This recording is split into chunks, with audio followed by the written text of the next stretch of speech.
এইখিনি বস্তু আমাক লাগিব। মেগীখিনি আমি ভালদৰে সিজাই ল'ম। ইয়া মেগী সিজাই লৈছোঁ।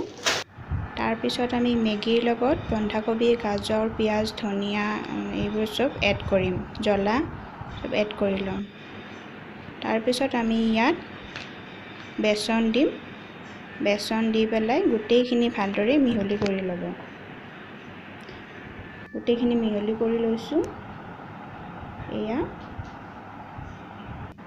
গোটেইখিনি মিহলি কৰি লোৱাৰ পিছত তাত আমি মেগী মছলা দিম। মেগী মছলা দি ভালদৰে সানি ল'ব। যোনে যেনেকুৱা শ্বেপ দিব খোজে তেনেদৰে বনাই ল'ব। মই এনেকুৱা শ্বেপত গোটেইখিনি সানি এনেকুৱা শ্বেপ দিছোঁ। তাৰপিছত আমি ইয়াত বিস্কুটৰ গুড়ি এড কৰিম। এটা চব আমি বিস্কুটৰ গুড়িৰ লগত মিলাই ল'ম। এয়া মই ৰেডি কৰি লৈছোঁ।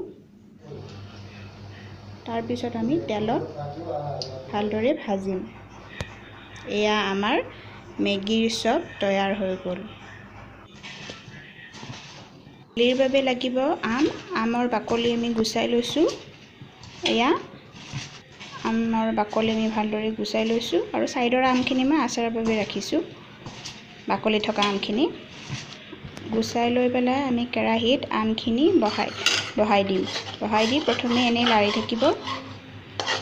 অকণমান গৰম হ'ব দি লাৰি থাকিব। তাৰপিছত আমি ইয়াত চেনি এড কৰিম। চেনি এড কৰি ল'ব। এড কৰি আকৌ আমখিনি ঘূৰাই থাকিব।